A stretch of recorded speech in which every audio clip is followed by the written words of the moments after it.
Si sono svolti ieri i funerali dei due giovani favaresi che hanno perso la vita durante il trasferimento dei migranti al nord, lutto cittadino in città. Nostra intervista al questore di Agrigento Rigifari sulla situazione degli hotspot di Lampedusa e di Porto Empedocle e anche su quanto è successo domenica scorsa nell'hub temporaneo Empedoclino.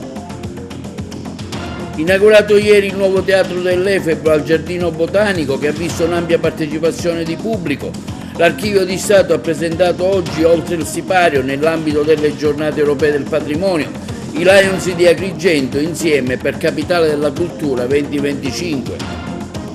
Drammatica la situazione in Sicilia per l'allerta incendi. L'Agragas incontrerà domani il Ragusa in trasferta a porte chiuse, il Pro Favara il Misilmeria, Raffadali stamani selezioni per la squadra di calcio amatoriale della Democrazia Cristiana.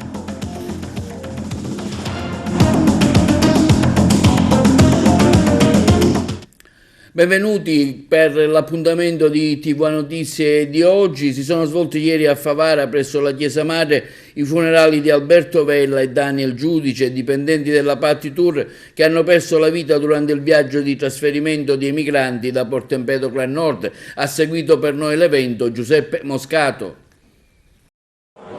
Una chiesa madre, pur grande e maestosa, non è riuscita ad accogliere tutti i cittadini favaresi e non solo, che sono venuti oggi qui a rendere omaggio a questi due giovani figli di Favara, a Daniel e Alberto, periti durante il loro lavoro in un incidente nei pressi di Roma. Tutta Favara, con in testa il sindaco, ma anche e soprattutto i loro amici del gruppo folcloristico Fabaria Folk, i loro colleghi della Patti Tour, i ragazzi e la dirigenza della Pro Favara hanno voluto rendere omaggio a queste due giovani vittime.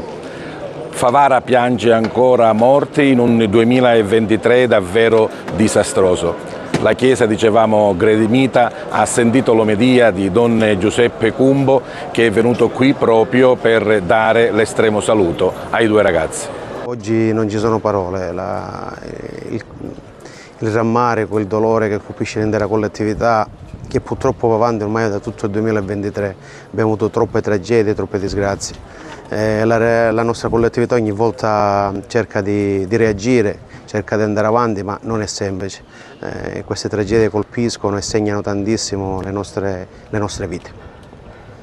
Favara piange, Favara si commuove, Favara rende omaggio a questi due suoi figli. Doveroso, oggi la partecipazione sarà tantissima, già tanti giovani. Ricordiamo che facevano tutte e due parte del gruppo folcloristico, hanno cresciuto intere generazioni, oggi sono tutti presenti qua a rendere l'ultimo omaggio e non ci sono parole, siamo qua e cerchiamo di dare l'ultimo saluto a questi nostri ragazzi. Sulle bare dei due amici, i gilet del gruppo folcloristico, dove erano stati insieme e dove avevano condiviso tanti momenti di gioia nelle tournée in Italia e all'estero. Nessuno dei presenti in chiesa è riuscito a trattenere le lacrime quando la sorella di Daniel, Liliana, lo ha ricordato. Toccante anche il ricordo dei compagni del gruppo folk che hanno ripercorso i momenti di allegria vissuti insieme dai due sfortunati giovani che hanno percorso l'ultimo cammino insieme. Emerge di Alberto e di Daniel, che riuscivano a spendersi per dare gioia agli altri. State pronti, con la veste stretta ai fianchi, con la lucerne accese, simbolo di una vita vissuta nella quotidianità, nella fedeltà a quello che è il proprio dovere, con la capacità di spendersi per gli altri, per il bene degli altri.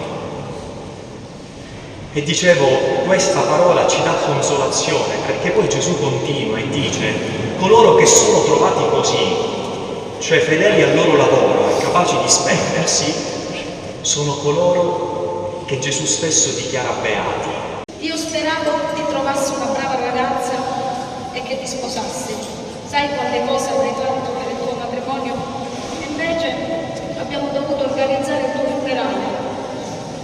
Voglio gridare la mia frustrazione, il mio senso di impotenza, ma ho solo la forza di piangere del tuo dolore. Te ne sei andato siete cresciuti insieme, quante esperienze, i viaggi, gli amici, il ballo. Eravate così felici di essere anche colleghi, due veri amici per la vita e per la morte. Perché? Dov'è il senso di tutto ciò? Adesso io vedo solo il buio, il nulla, ma voglio avere la forza di credere che ora siete insieme lassù a rompere le scatole agli angeli. Non dimenticheremo mai la vostra pazienza, sono ispirazione per tutti noi e per tutti quelli che adesso conoscono la vostra storia. Quei conchigli in mezzo al mare, trasportate dalla corrente, in mezzo alla marea, tra le onde di un mare mai esagerato. Non dimenticheremo mai ciò che siamo stati e ciò che saremo venuti ancora essere.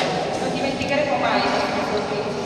Un sigillo sul cuore con i vostri nomi, Alberto e Daniel, l'angelo magari in cielo troppo presto per chi vuole giocare con noi. Vi abbiamo amati, vi amiamo e vi ameremo, la vostra famiglia con mare a voi.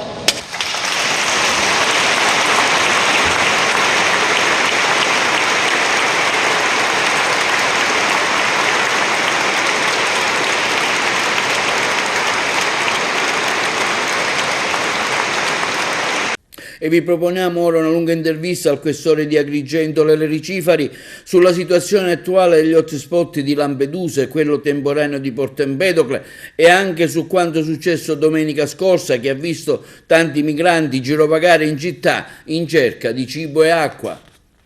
Signor Questore, ecco, lei arriva da Lampedusa da qualche istante. Qual è la situazione attualmente sia a Lampedusa che all'hotspot di Porto Empedocle? Quella che tutti possono vedere, ormai sono vuotati entrambi dopo i giorni scorsi in cui progressivamente abbiamo portato via oltre 12.000 persone, e considerate che lo consideriamo un particolare motivo di soddisfazione il fatto di avere accompagnato, assistito queste persone che, contrariamente a quello che leggo da parte di qualche commentatore poco informato e comunque sconsiderato, non sono state nessuno più di 18-24 ore o sull'isola o presso l'hotspot. Voi considerate che negli anni scorsi il massimo che si riusciva a garantire erano 400 preidentificazioni e fotosegnalamenti da parte nostra, e correlativamente questi erano i numeri spostabili ogni giorno. Adesso abbiamo una media di 1.100 giornalieri e abbiamo toccato 2.008 nei giorni scorsi quando è stato necessario. La gente di Porto Empedocle si preoccupa che può succedere quanto è successo domenica scorsa, che sono arrivati un centinaio di migranti senza cibo, acqua in giro per la città a chiedere appunto vettovagliamento. Una clamorosa bugia, perché non se ne lamenta la stragrande maggioranza dei cittadini di Porto Empedocle, i quali hanno mostrato uno straordinario senso civico perché si sono resi conto. Aggiungo, quel centinaio, è preciso, 189 persone che si sono fatte una passeggiata all'interno dell'abitato di Porto Empedocle. Avevamo in quel momento 7 tra volanti e gazzelle dei carabinieri, non c'è stato un intervento richiesto da parte dei cittadini, perché si sono ictu oculi immediatamente resi conto che non si trattava di persone che avevano alcuna cattiva intenzione. E circa il fatto che non mangiassero è un'altra clamorosa bugia. Vero è che, essendo in tanti, al momento della distribuzione del cibo, che viene fatto, ripeto per tutti, da Croce Rossa e in maniera a un terzo, noi ci regoliamo su un terzo più dei presenti, quindi il cibo viene distribuito. Certo, essendo in tanti magari ci può essere qualche momento di ressa o di confusione, anche perché queste persone non sono esattamente abituate alle code londinesi, ma sono un po' più inclini, anzi somigliano un po' più a noi, che a cui le code non piacciono. E allora si sono semplicemente allontanate, qualcuno ha detto fuggite, e dice un'altra clamorosa stupidaggine, dimostrando di non conoscere nemmeno le norme, perché queste persone non fuggono, ma si possono allontanare e hanno tutta tutto il diritto di farlo una volta che sono state fotosegnalate, e quelli arrivati lì sono tutti fotosegnalati. Dopodiché entrano in un bar e chiedono dell'acqua. Se noi consideriamo questo un gesto che ci allarma e ci mette in pericolo, dobbiamo domandarci su quali sono i fondamenti della nostra educazione costituzionale. C'è una preoccupazione anche per questa costruzione dell'hotspot. Si pensi che si voglia fare il bis di Lampedusa. Da Lampedusa vengono parcheggiati a Porto Empedocle. Questa è un'altra clamorosa stupidaggine che mi tocca smentire un'altra volta. Purtroppo ci sono soggetti, soprattutto politici, che soffiano sul fuoco dicendo delle cose clamorosamente false. Il prefetto lo ha già spiegato più volte. Quello di Agrigento è un hotspot, per modo di dire, come vedete, Agrigento, Porto Empedocle, certo. È un secondo punto di passaggio dove semplicemente si fa da terminal per gli autobus.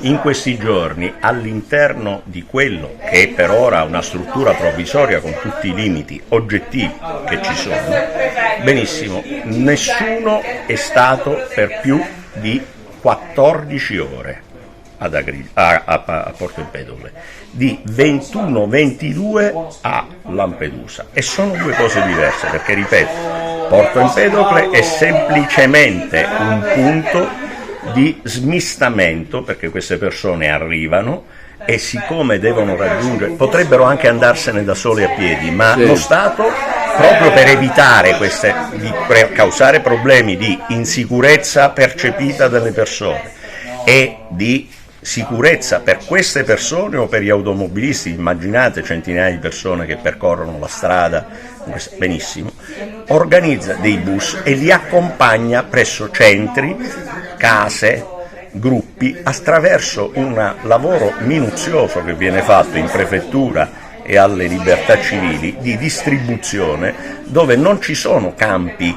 dove vengono distribuiti, ma case, strutture di accoglienza, dove vanno per gruppo di provenienza linguistica o di paese, vanno per gruppi familiari, vanno per gruppi omogenei di età, vanno o donne o uomini, insomma c'è tutto un lavoro molto articolato dietro. Vede, c'è una cosa, e io lo devo dire per dare atto ai miei uomini, agli uomini della Croce Rossa, agli uomini della Protezione Civile e agli uomini dello Stato che stanno lavorando 24 ore al giorno certe volte. Guardi, non voglio fare santificazioni, c'è del mio personale dell'ufficio immigrazione che lavora a Porto Empedocle o a Lampedusa, che ha dormito 12 ore in una settimana. E sentirci dire che nonostante i dati, la realtà lo dimostri, perché una settimana fa c'erano 10.000 persone più o meno in una giornata, poi mai più di 6.700 contemporaneamente.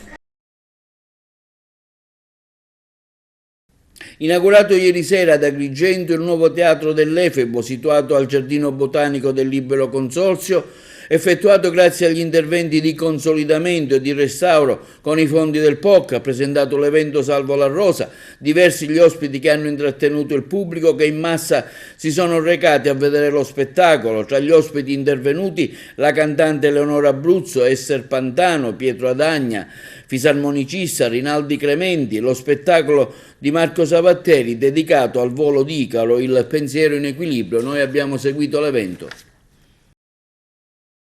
Con il taglio del nastro si inaugura il teatro dell'Efebo, un momento sicuramente importante che in ogni caso è significativo quando si apre un nuovo teatro. Sindaco.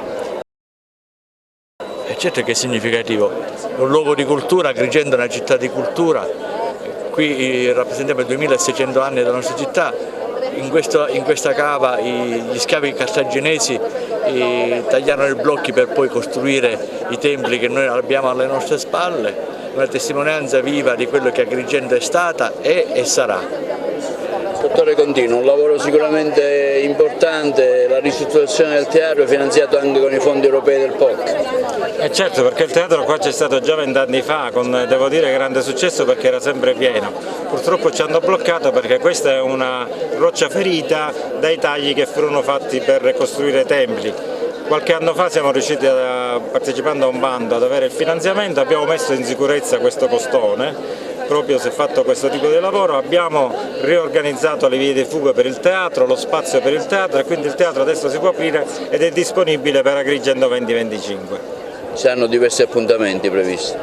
Sì, sono appuntamenti di inaugurazione, quindi sono spettacoli a ingresso gratuito per dare la possibilità proprio agli agrigentini di conoscere questo spazio splendido che alcuni ancora non conoscono.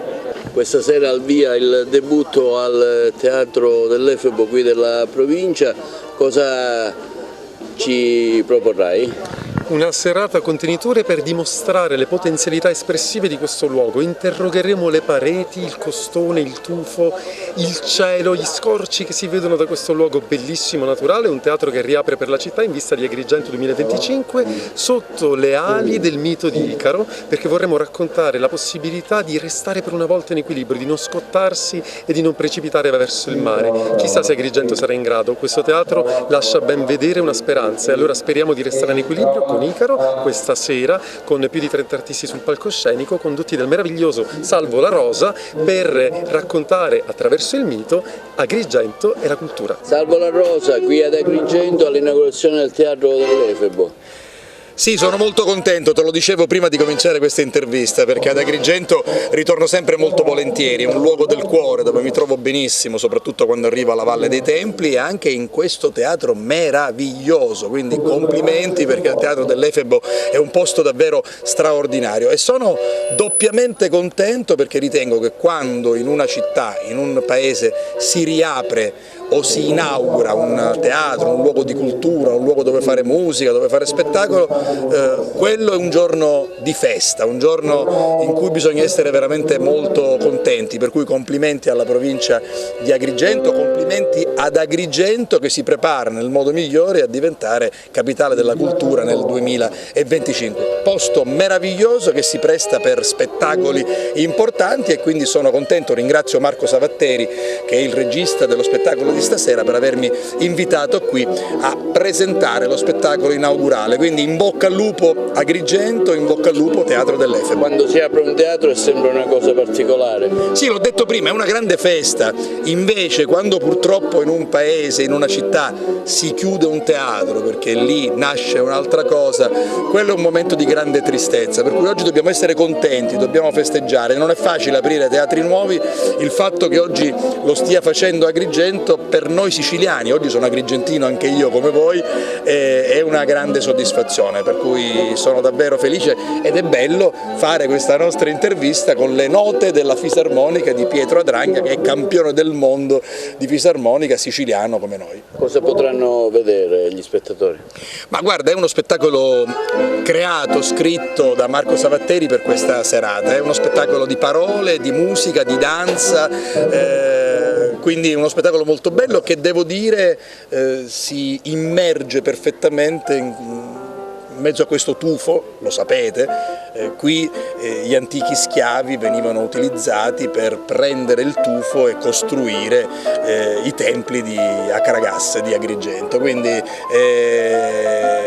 è una cosa molto bella, siamo veramente contenti. Sono stato invitato qui per questa bellissima manifestazione, eseguirò qualche brano di Piazzolla, qualche standard jazz, musica da film, insomma un po' di tutto.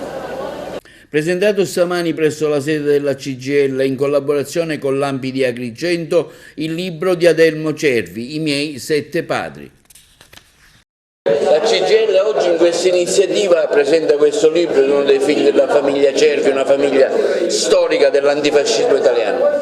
Gli antifascisti, gli antirazzisti italiani sono grati ad Adelmo Cervi e alla sua famiglia per il grande lavoro che fanno ancora oggi quotidianamente di girare tutto il paese per spiegare il dramma, il male assoluto che è stato il fascismo. La CGIL continua quella lotta, il 7 ottobre saremo in piazza a Roma per spiegare a questo governo che la Costituzione non si tocca ma si applica, che il nemico non sono uomini, donne, bambine e bambini di colore di pelle diverso, che perché i nemici della nostra società non sono i poveri, e quindi il 7 ottobre tutti in piazza a Roma. L'ANPI ha organizzato questo incontro oggi qui presso la sede della CGIL? Sì, lo facciamo assieme alla CGIL, questa presentazione di un libro che è un libro stupendo, perché ripercorre una vicenda che è quella che ha preso, diciamo, il cuore degli italiani subito dopo la Resistenza e subito dopo l'assassinio dei 7 fratelli, tanto da dire carne della nostra carne, nervi dei nostri nervi, come fu quello dei fratelli Cervi. Adelmo è figlio di uno di questi 7, Aldo, il politico di questa famiglia, e racconta la storia del padre, della madre, del nonno, della famiglia, la racconta umanamente, cercando di uscire fuori dal mito, perché il mito gli dà anche fastidio, come gli dà fastidio anche lo stesso museo che si fa, che gli ha tolto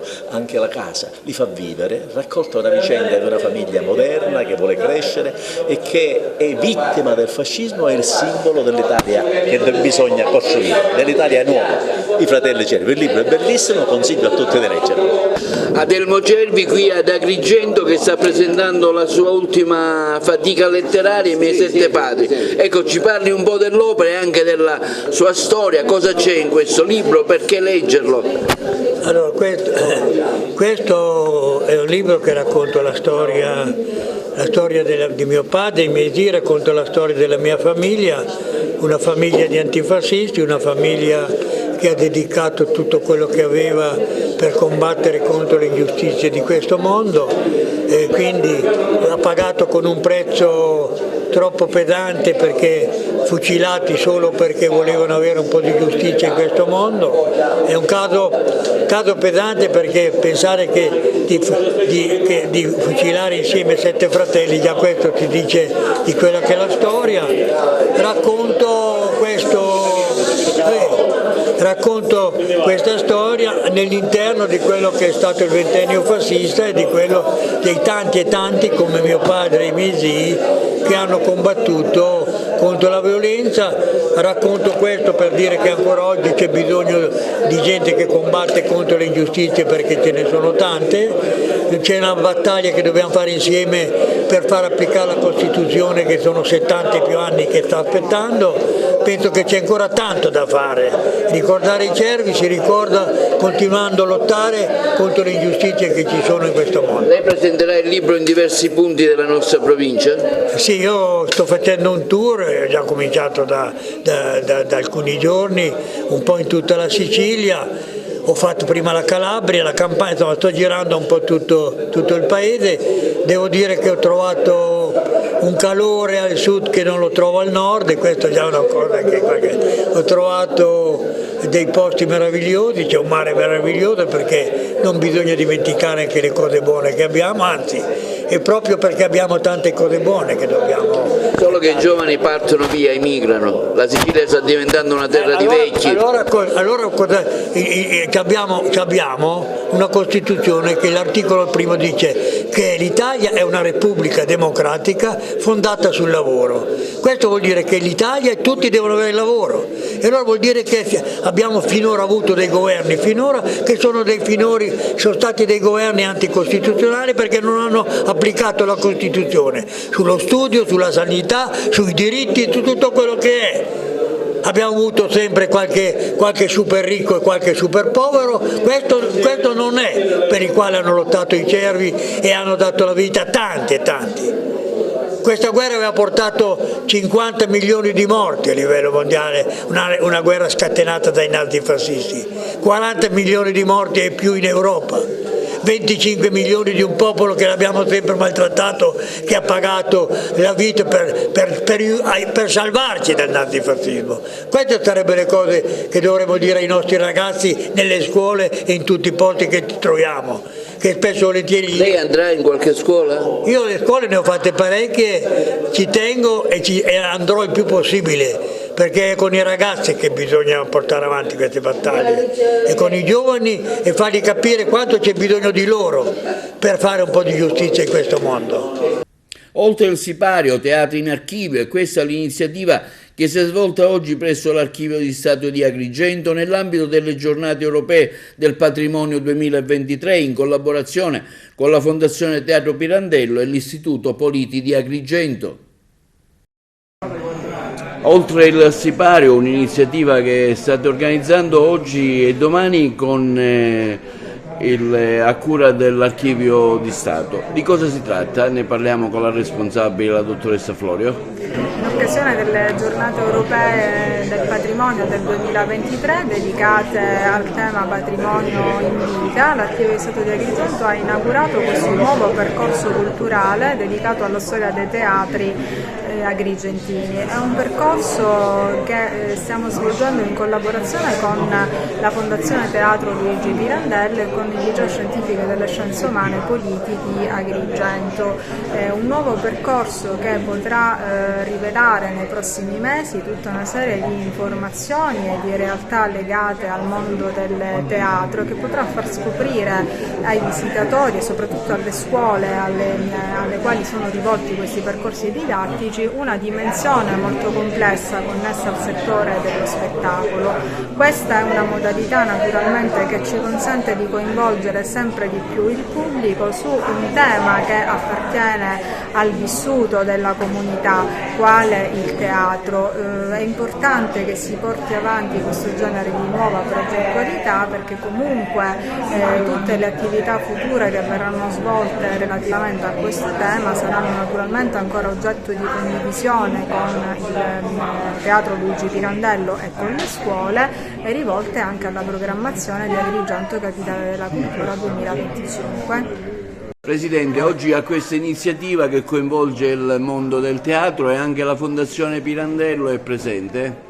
La Fondazione Pirandello è presente, anzi mi corre l'obbligo di dire che abbiamo sottoscritto un protocollo d'intesa con l'Archivio di Stato, la persona della dottoressa Florio, che ha come obiettivo quello di andare a racimolare, riunificare e rendere fruibile tutto il materiale esistente in varie parti. Buona parte si trova qui presso l'Archivio di Stato di Agrigento, buona parte si trova presso il Comune di Agrigento, qualcosina presso il Teatro Pirandello, in modo tale da poter raccontare la storia per quello che ci riguarda del Teatro Pirandello. Il progetto ovviamente prevede che ci si occupi anche di altri teatri, raccontare, dicevo, la storia del Teatro Pirandello dal 1880 sino ai giorni nostri e rendere tutto questo fruibile, potendo fra l'altro contare anche sulla collaborazione delle istituzioni scolastiche che partecipano al progetto con il PCT.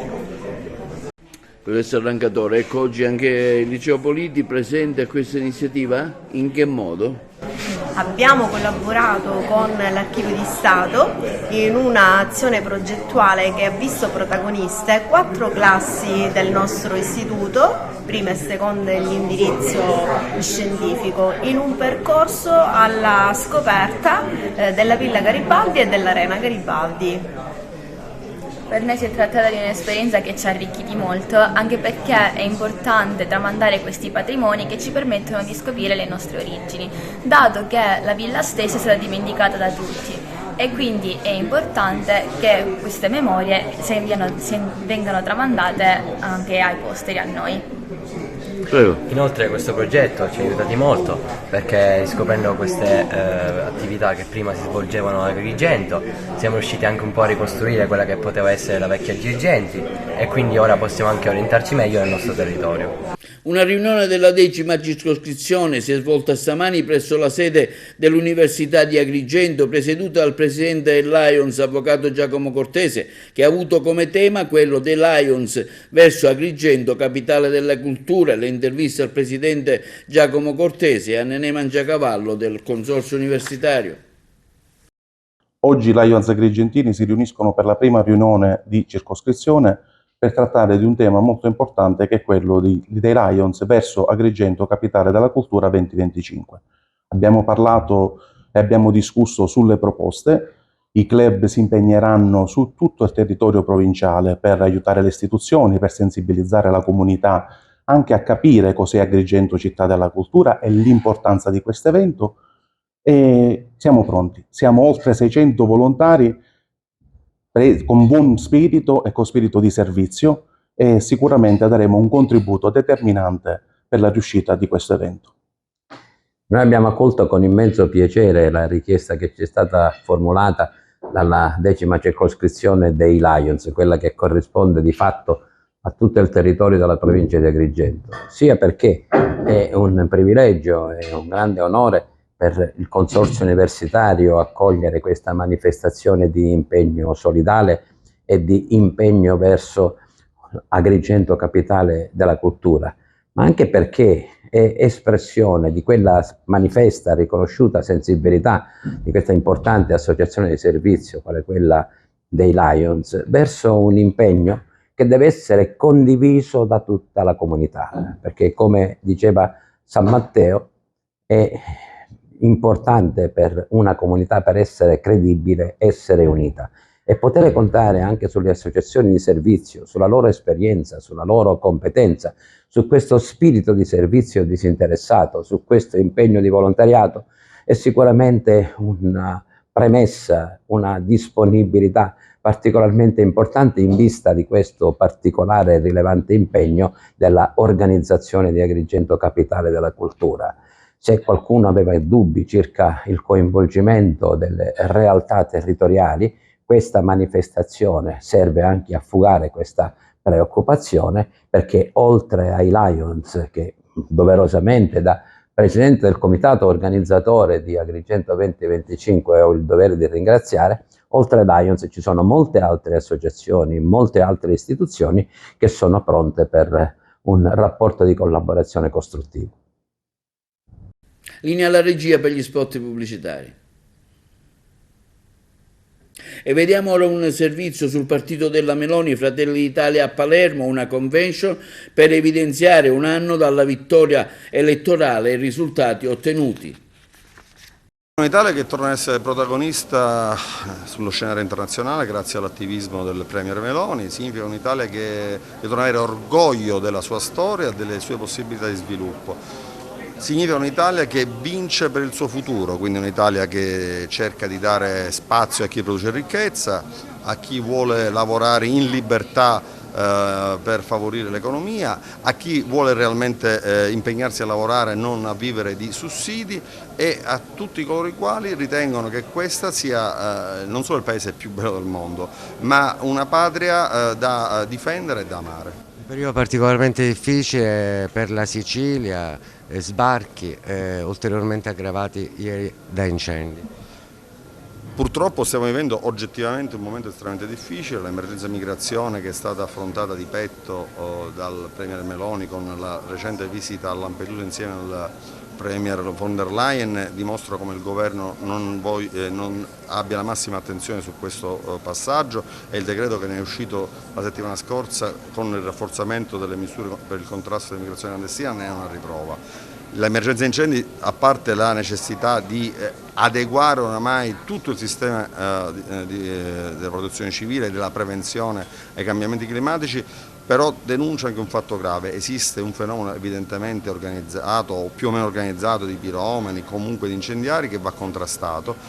Allora, noi stiamo lavorando, intanto abbiamo in cantiere diversi progetti.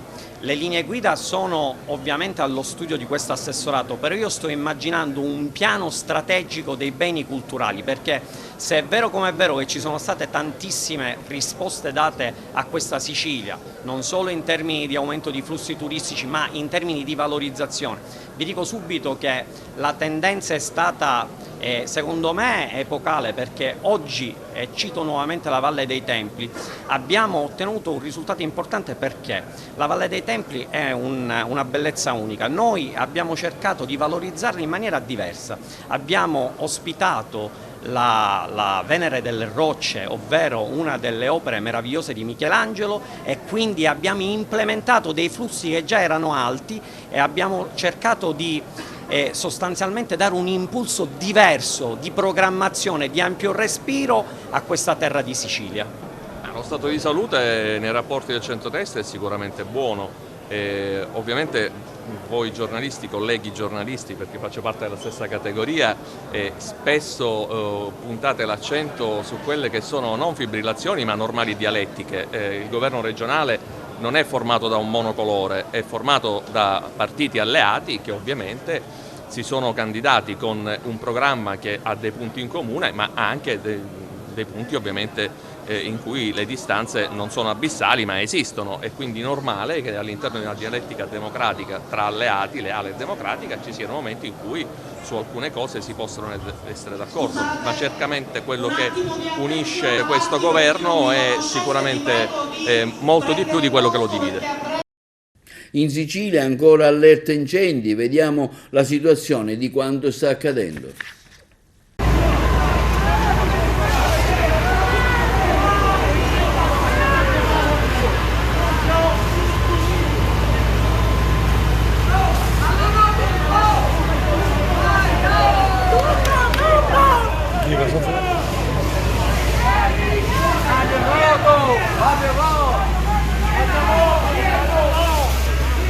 Il peggio è passato, anche i turisti evacuati in via precauzionale dall'hotel Costa Verde, temporaneamente ospitati nel palazzetto dello sport, sono stati fatti rientrare nella loro struttura. Alle 6 di stamani restava però un focolaio circoscritto dai vigili del fuoco in via dell'Artigianato, dove un capannone è andato in fiamme. A raccontarlo all'ADN Cronos è il sindaco di Cefalù, Daniele Tumminello, all'indomani del vastissimo rogo che ha messo in ginocchio l'area intorno alla città e che ha fatto registrare anche una vittima, l'ennesima. Lei è una donna di 42 anni, Maria David, che insieme al padre era andata a liberare i cavalli dentro una stalla nella zona di Mazzaforno. Già in passato il nostro territorio era stato devastato dalle fiamme, quello di ieri, sottolinea ancora il primo cittadino, è stato il secondo incendio nell'arco di appena 3 mesi, ma per vastità e intensità è stato spaventoso. Oggi piangiamo anche una vittima ed è inaccettabile. Fiamme devastanti quelle di ieri, in un fine settembre bollente e dalle elevate temperature. Da punta a punta della Sicilia l'aria è stata mozzata da fumo e roghi che non hanno risparmiato la fuga dei cittadini. Le fiamme hanno divorato ettari di vegetazione, minacciato e danneggiato abitazioni. Ancora una volta città e interi comuni messi in ginocchio. I danni sono ingenti. Tanta terra è stata percorsa dal fuoco, molti alberi sono andati in fumo, così come tante case sono state distrutte. Ieri le dure parole del vescovo di Cefalù, Monsignor Giuseppe Marciante, che ha ammesso: ormai il fenomeno degli incendi è diventato insopportabile, occorre organizzare una protesta generale davanti all'inerzia colpevole di vari governi regionali. Mi dispiace tanto, tra incendi e calo demografico avanza la desertificazione in Sicilia. La Sicilia è di tutti, il territorio non ha colori politici. Occorre fare un piano antincendio che trovi applicazione non a partire dalla metà di luglio, ma che possa essere ragionato e messo in atto molto prima. Ma andiamo indietro, passo dopo passo. È il 22 settembre e la mente torna inevitabilmente a quel 24 luglio. Palermo ripiomba nell'incubo dell'incendio. Stavolta una delle zone più colpite è quella della circonvallazione. Diversi incendi si sono sviluppati nella zona di Bonaggia, dove a fuoco sono andate alcune auto che si trovavano sul ponte. Troppo presto per fare un bilancio di danni ed eventuali feriti. Il rogo però è stato domato solo alle 20. Inevitabili le ripercussioni sul traffico. C'è l'inferno, affermano senza mezzi termini dalla sala operativa dei vigili del fuoco, ben 35, le squadre fuori. Fronte di fuoco anche a Partinico, in città roghi anche in via Messina Marine, Borgo Nuovo, rifiuti anche in fiamme.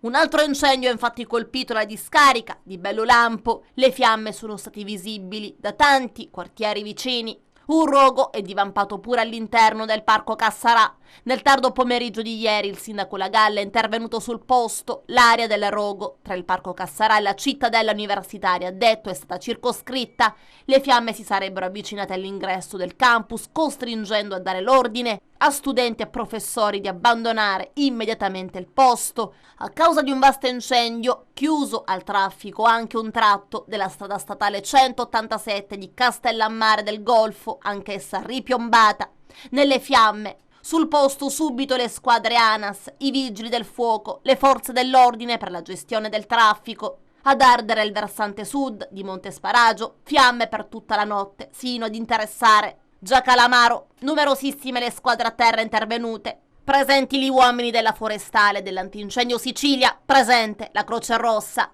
Ad ardere anche via Fichidindia e via San Ciro per un incendio di sterpaglie a Grumeto in prossimità delle abitazioni. E poi ancora un'altra vittima, l'ennesima, quasi certamente stava cercando di far qualcosa per fermare l'incendio che stava avanzando nella zona di contrada Pantalina Partinico ai confini con i comuni di Trappeto e Balestrate, ma è stato colto da un malore ed è morto. Chiesto il processo per Luppino che accompagnò Matteo Messina Denaro alla clinica di Palermo, che fu arrestato insieme al boss dai carabinieri del Rosso, il servizio. La procura di Palermo ha chiesto il rinvio a giudizio di Giovanni Luppino, l'uomo che ha accompagnato Matteo Messina Denaro alla clinica La Maddalena il giorno in cui il boss venne arrestato. Luppino che fece da autista al capomafia che si spostava da Campobello di Mazzara a Palermo per essere sottoposto alla chemioterapia. Inizialmente era accusato di favoreggiamento aggravato e procurata in osservanza di pena. Recentemente i PM gli hanno contestato anche l'associazione mafiosa. L'udienza preliminare, nel corso della quale il GIP dovrà decidere sulla richiesta di rinvio a giudizio, è fissata per il 10 novembre prossimo. Luppino, imprenditore agricolo finito in cella il 16 gennaio, giorno dell'arresto di Messina Denaro, ha sostenuto di aver conosciuto l'uomo, poi portato in clinica col nome di Francesco tramite Andrea Bonafede, l'uomo che ha prestato l'alias al boss, e di non averlo più visto per mesi. È venuto domenica sera a dirmi di portarlo alla casa di cura per le terapie. Io l'ho fatto, disse al GIP durante l'interrogatorio di garanzia. Solo vedendo i militari Luppino avrebbe chiesto al conoscente se cercavano lui e Messina Denaro avrebbe finalmente fatto capire la sua vera identità. Fandonie per i PM, che peraltro gli hanno trovato addosso 2 cellulari in modalità aerea, un coltello a serramanico e alcuni documenti. Fandonie anche secondo il GIP, che nella ordinanza di custodia cautelare in carcere disposta dopo l'arresto in flagranza scrisse: la versione dei fatti fornita dall'indagato è macroscopicamente inveritiera, non essendo credibile che qualcuno senza preavviso si presenti alle 5 del mattino a casa di uno sconosciuto per chiedergli la cortesia di accompagnarlo in ospedale per delle visite programmate in assenza di una situazione di necessità ed urgenza. Ma al di là di ogni considerazione logica sono le risultanze investigative a fornire il dato decisivo, nella misura in cui il possesso del coltello e dei 2 cellulari, entrambi tenuti spenti e in modalità aereo, suggeriscono che Luppino fosse talmente consapevole dell'identità del Messina Denaro da camminare armato e ricorrere ad un contegno di massima sicurezza per evitare possibili tracciamenti telefonici. Passiamo alle notizie sportive. L'Akragas incontrerà domani la squadra del Ragusa e si svolgerà a porte chiuse per disposizioni della questura di Siracusa e il commissariato di Avola. Abbiamo sentito in merito l'allenatore Marco Coppa in questo servizio di Carmelo Lentini. Altra domenica di passione per i colori biancazzurri dell'Akragas, che si appresta a scendere in campo per la quarta di campionato e quindi anche completare un trittico di partite che l'ha vista vincente sinora con Gioiese fuori e mercoledì scorso all'Esseneto con il Sant'Agata. Questa domenica l'avversario Ragusa, già affrontata all'inizio stagione in Coppa Italia, è superato grazie ad una rete del giovane Di Mauro. Questa sfida il Ragusa sarà costretto ad emigrare e lo fa spostandosi nella vicina Avola, nello stadio Meno di Pasquale, ed è rigidamente a porte chiuse su disposizione della questura di Siracusa, commissariato di Avola. Dopo la risicata vittoria casalinga contro il Sant'Agata, l'Akragas si lecca le ferite e sono ben 6 i calciatori che sono sotto la lente di ingrandimento dei sanitari biancazzurri. La società, onde evitare ulteriori brutte sorprese, ha provveduto a perfezionare l'arrivo di 3 nuovi calciatori, tutti classificati senior, essendo nati nel 2002. Ma vediamo di che si tratta. Sono 2 centrocampisti ed un esterno basso destro. Rodolfo Sinatra, classe 2002, è un centrocampista che la scorsa stagione ha giocato a Canicattì ed in passato anche con Cittanovese, San Luca, San Cataldese e Licata. È cresciuto nelle giovanili di Palermo e Mantova. Lorenzo Urrea invece è romano di nascita, anche lui classe 2002, ex Roma City, poi Pineto e San Benedettese, E quindi Samuele Ricci, il terzino destro, classe anche lui 2002, la scorsa stagione con la Cavese, ma anche con Paternò e Giarre. Tutte e tre si sono aggregati già alla squadra e sono a disposizione del tecnico Coppa. La partita del Di Pasquale di Avola inizierà alle ore 15 e verrà diretta da Marco Costa di Busto Arsizio con assistenti Angelo Celestino di Reggio Calabria ed Andrea Galluzzo di Locri. Ed ora spazio alle interviste della vigilia. Mister Marco Coppa, quarta giornata in Serie D Girone I, terza partita in 7 giorni. Domani l'Akragas gioca in trasferta sul campo di Avola contro il Ragusa, avversario già affrontato in Coppa Italia. Avversario importante perché ci ricordiamo la partita di Coppa Italia dove siamo stati bravi, siamo stati concreti a fare subito gol, la prima occasione limpida che abbiamo avuto, ma poi ci ricordiamo un Ragusa che è venuto fuori, è uscito fuori perché è una squadra organizzata, è una squadra tatticamente che sa cosa fare in campo, una squadra che ha tanta corsa, ha tanti elementi davvero di qualità e di quantità insieme, per cui è un avversario importante. Domani cosa potrebbe fare la differenza? Le motivazioni e anche la stanchezza potrebbe essere un'arma a sfavore delle due squadre? Che la stanchezza possa essere a sfavore di entrambe le squadre, perché in effetti stiamo facendo un percorso, in questo momento, in questa fase del campionato, stiamo facendo un percorso un po' faticoso perché si gioca ogni 3 giorni. Le motivazioni sono sempre in testa a tutto, per cui domani speriamo di scendere in campo con l'approccio giusto. Ecco, che Akragas vuoi vedere domani in campo?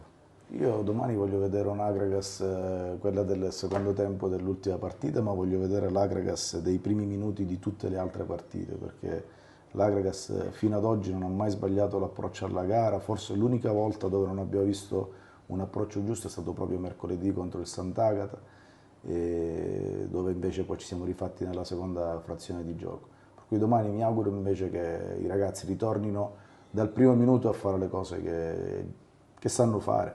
Come stanno gli infortunati? Chi recuperi?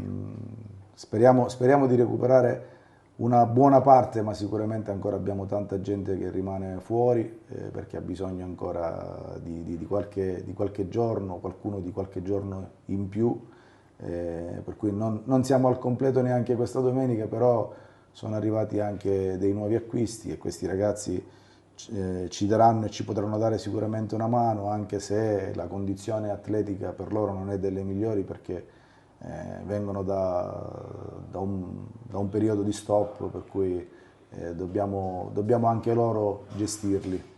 Come giudichi finora il cammino dell'Akragas? 2 vittorie in Coppa Italia, turno superato, 2 vittorie in campionato, una sconfitta contro il Licata. Ma io credo che il cammino dell'Akragas, se parliamo soltanto di numeri, credo che sia un ottimo cammino, perché su 5 partite, come dici tu, abbiamo ottenuto 4 vittorie.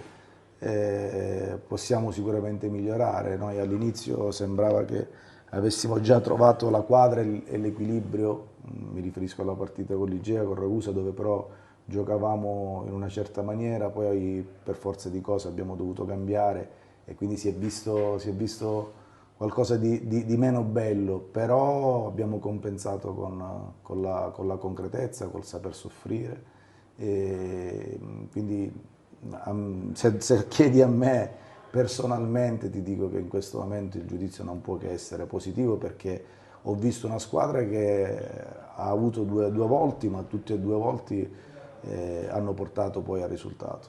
Un'ultima domanda, è ancora presto per dirlo, cosa ha detto finora questo campionato? Trapani e Vibonese su tutte? Non lo so, secondo me è troppo presto anche per parlare di Trapani, Vibonese, non sappiamo la regina adesso quando inizierà a giocare. Certamente sulla carta, se vado a leggere i giocatori del Trapani, mi verrebbe da dire Trapani su tutti, come anche la Vibonese ha una gran bella squadra, però poi questo è un campionato che riserva sempre sorprese, risultati inaspettati. 2 domeniche fa l'Igea è andata a vincere alla Lamezia 4-0, quindi secondo me è troppo presto perché questo campionato si possa definire delineato, dobbiamo aspettare ancora un po'. Insidiosa trasferta del Pro Favara a Misilmeri, dove è obbligatorio vincere per rimanere attaccati alla testa della classifica. Ce ne ha parlato Giuseppe Moscato. La Pro Favara si rituffa nel campionato di eccellenza Girone A e cerca di dimenticare il passo falso con lo Sciacca, la sconfitta subita nel secondo turno di Coppa Italia che non inficia comunque i programmi della società. Durante la settimana mister Catalano ha preparato al meglio la partita di domani, la difficile trasferta con il Misilmeri. È importante fare risultato, ma è soprattutto importante fare un risultato pieno se non si vuole perdere il treno della vetta della classifica che la vede per il momento sotto di 2 punti rispetto alle 2 squadre che guidano il campionato. Non sembra che ci siano problemi, la squadra risponde bene e cercherà domani di affrontare la difficile trasferta di Misilmeri nel migliore dei modi. Ma sentiamo. A prescindere dalla partita di mercoledì, che è un turno infrasettimanale, abbiamo cambiato un po' gli allenamenti della settimana e i ragazzi stanno abbastanza bene, in questo sono abbastanza soddisfatto, cioè non è stata la sconfitta di mercoledì che può cambiare un po' quelle che sono le nostre idee, le convinzioni di quello che noi dobbiamo andare a fare. Sappiamo che sicuramente dobbiamo dare qualcosa in più, cominciamo già da domenica, da un'altra partita difficile e poi penseremo partita dopo partita. Fatta eccezione di Bartolomeo Erbini che ha subito un intervento in settimana, tutta la squadra era completa con il rientro del Lupo. Sì, sono tutti a disposizione, i ragazzi hanno lavorato abbastanza bene, anche fino a questa mattina, con tanta voglia, tanta determinazione, sono consapevoli anche loro che bisogna dare qualcosa in più perché non possiamo lasciare niente al caso e io credo che già da domenica si vedrà un Favara diverso. Lasciamo da parte il passo falso di Coppa e ci rituffiamo nel campionato. Naturalmente, perché è importante non perdere passo con gli altri e quindi la squadra sta bene e deve dimostrare il suo valore ogni domenica. Misilmeri è sempre un campo difficile? Assolutamente sì, conosco la società, ha lavorato bene, ha preso ottimi giocatori, è una squadra giovane, però è una squadra importante. Lo spogliatoio è a posto? Lo spogliatoio è unito più che mai, non c'è mai stato un problema spogliatoio, anzi è un gruppo così coeso, non lo vedo dagli ultimi 3 anni che sono qua a Favara.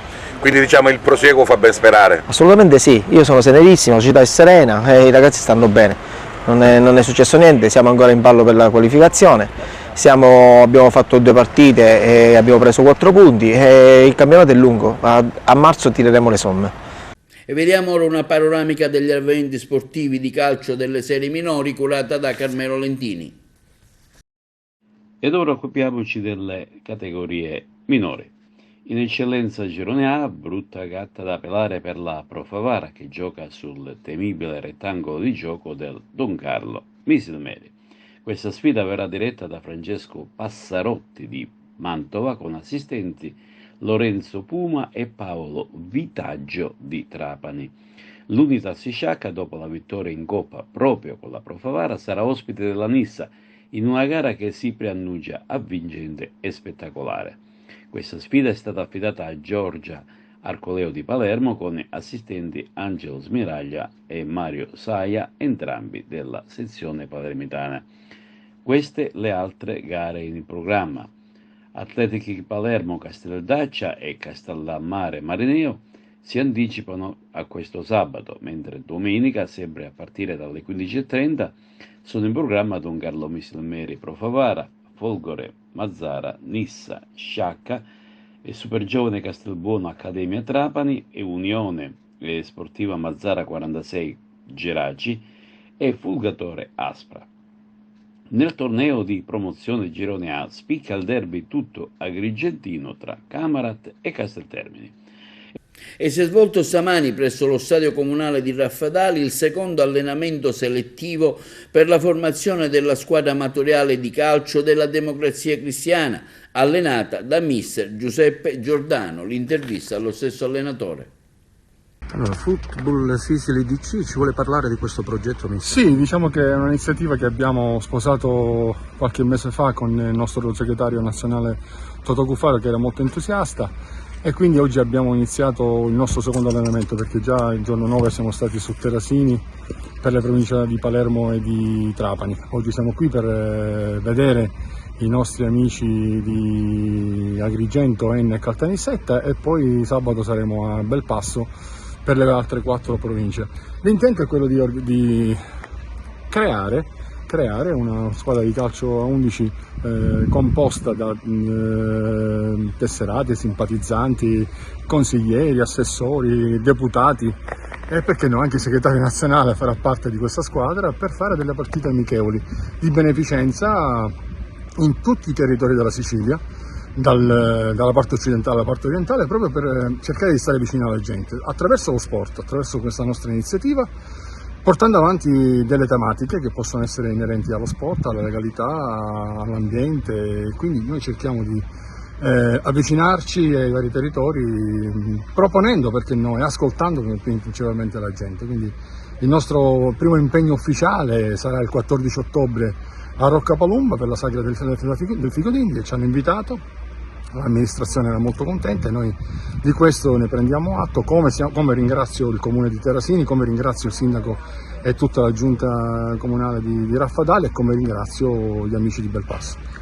Alla fine si formerà una squadra regionale? Sì, è regionale, perché dato che ho questo incarico come responsabile regionale al Dipartimento dello Sport, intendo iniziare dalla mia attività, cioè del calcio. Io sono un allenatore di calcio, però questa è un'iniziativa che è aperta a tutte le discipline, perché il nostro sogno, il mio e quello di Totò, ma principalmente di tutti i democratici, è quello di estendere alle altre discipline, quindi avere una squadra di basket, di pallacanestro, di basket o pallacanestro la stessa cosa, di pallavolo, di tennis, di atletica leggera, ma già abbiamo delle piccole adesioni con associazioni che si stanno avvicinando a noi e di questo stiamo lavorandoci. Non è facile perché sembra la Sicilia piccola, ma per spostarsi ci vogliono impegno, sacrifici e tante ore. Quindi, però lo spirito anche di stamattina qui a Raffadali, pur essendo che siamo un numero ridotto, però l'importante è iniziare, di questo ne sono convinto, e pian piano poi insomma diventeremo tantissimi e avremo modo di poter fare delle partite in periodi sicuramente più brevi, perché essendo in tanti si possono fare dei 2 o 3 eventi durante un mese, e quindi io mi auguro che questo si possa verificare, perché no, anche prima di Natale. Nome e cognome? Mi chiamo Giuseppe Giordano, vengo da Palermo, però per quello che è la mia passione per questo sport, adesso ne faccio 60, ma da